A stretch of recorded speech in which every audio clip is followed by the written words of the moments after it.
Merhabalar hepinize, Ribeir'in mutfağına hoş geldiniz. Ben Yasemin.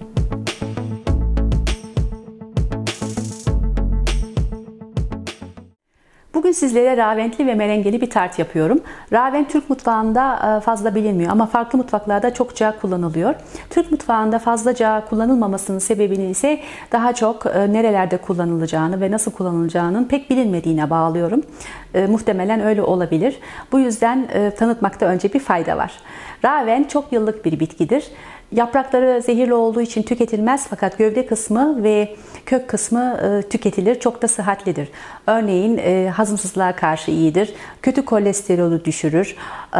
Zayıflamada kullanılır. Onun dışında antioksidan olduğu için de cilt bakımında çokça kullanılır. Hatta çokça kozmetik ürünleri de vardır. Kremleri, şampuanları vesaire.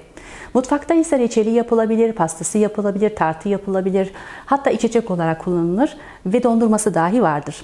Ben bugün size tartını yapacağım.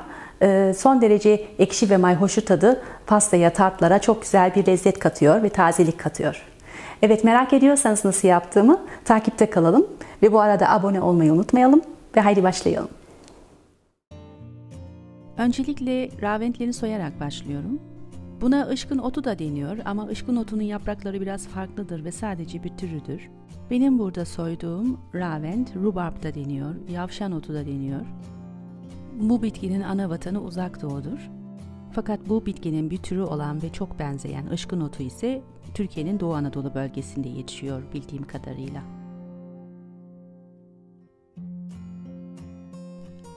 Tart için 3 tane ravente kullanıyorum. Lifli bir bitki olduğu için de sert yerlerini, liflerini alıyorum. Ve küçükçe parçalara kesiyorum.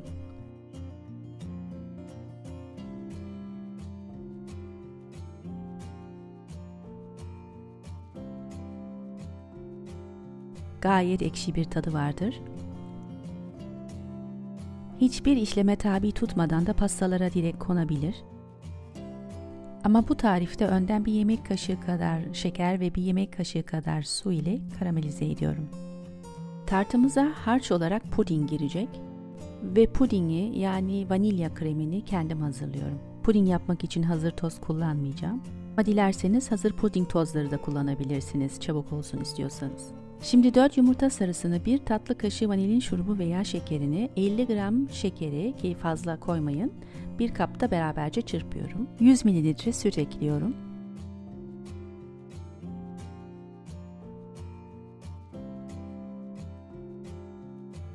...40 gram kadar unu eleyerek ekliyorum.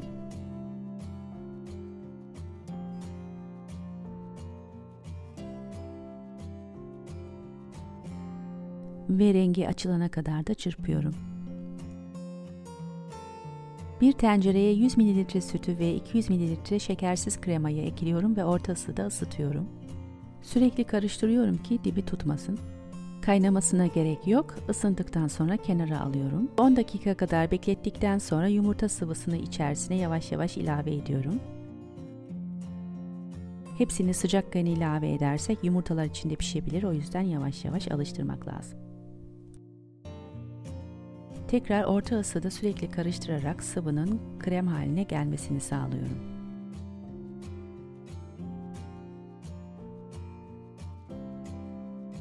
Kıvamı tamamdır.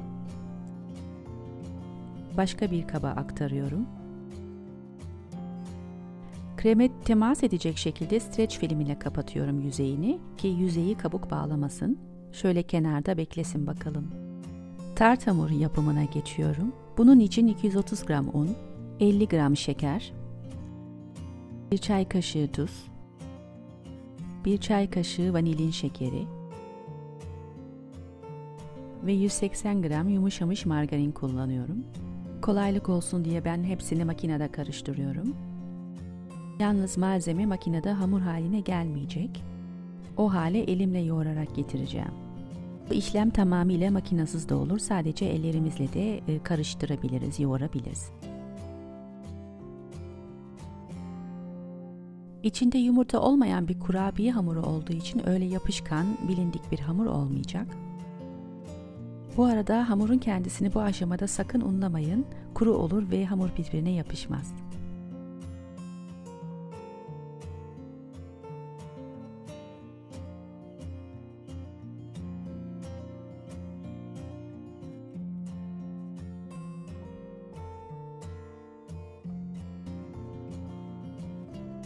Tart kalıbınızı burada yağlayın lütfen.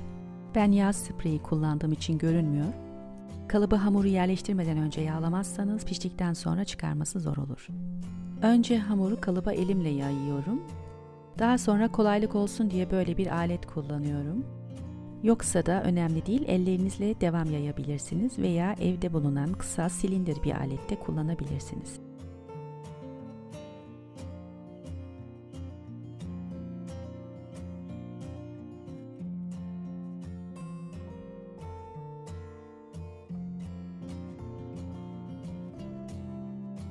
Gördüğünüz gibi hamur 28 cm çapındaki kalıba yetiyor. Kalın tart hamuru zaten pek makbul olmaz. Ne çok ince olmalı ne de kalın. Ve kenarlarını alıyorum. Çatalla ufak delikler batırıyorum ki fırında şişmesin hamur.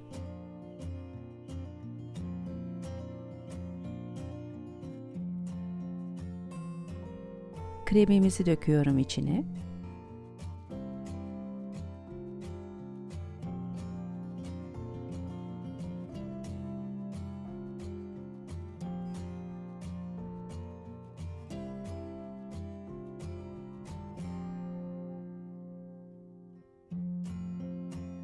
Tabana vuruyorum ki havası çıksın. Sıra raventleri kremle birleştirmeye geldi.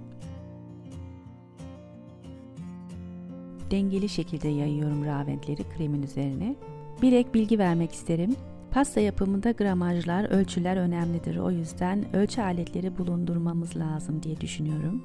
Her zaman bardak ölçüsüyle veya fincan ölçüsüyle olmuyor. Gram ve litre ölçü aletleri zaten çok maliyetli değiller. O yüzden evde bulundurmakta fayda var. Ve tart fırına girmeye hazır.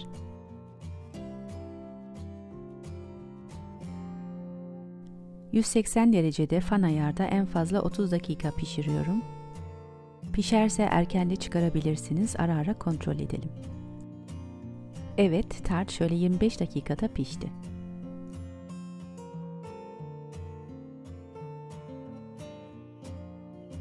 Şimdi merenk yapımına geçiyorum. 4 saf yumurta akını, 250 gram şekeri,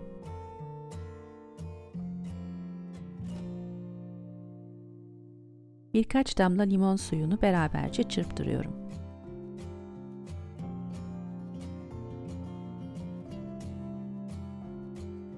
Kar beyazımızın kıvamı tamamdır. Merenk zaten şekerden oluştuğu için ve tartta diğer malzemelerle birleştiğinde de çok tatlı bir tat vereceği için ne hamurun ne de pudingin çok şekerli olmasına gerek yok. O yüzden az kullandım.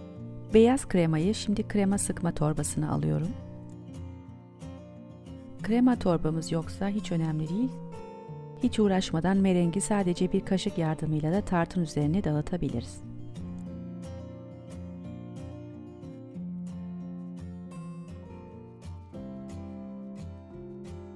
Tekrar hatırlatayım, kanalıma abone değilseniz ve beğeniyorsanız abone olmanız ve yorum bırakmanız beni mutlu eder.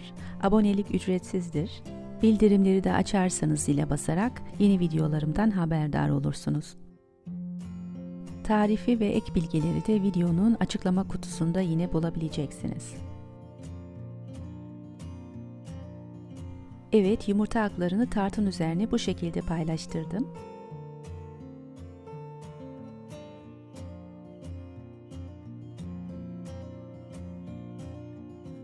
Ve bu şekilde fırına girmeye hazır. 180 derecede en fazla 20 dakika pişiriyorum. Üzeri kahverengileştiğinde erken de çıkarabilirsiniz. Dışarıdan izlemekte fayda var. Şu haliyle pişti. Nasıl bir görünüm ama?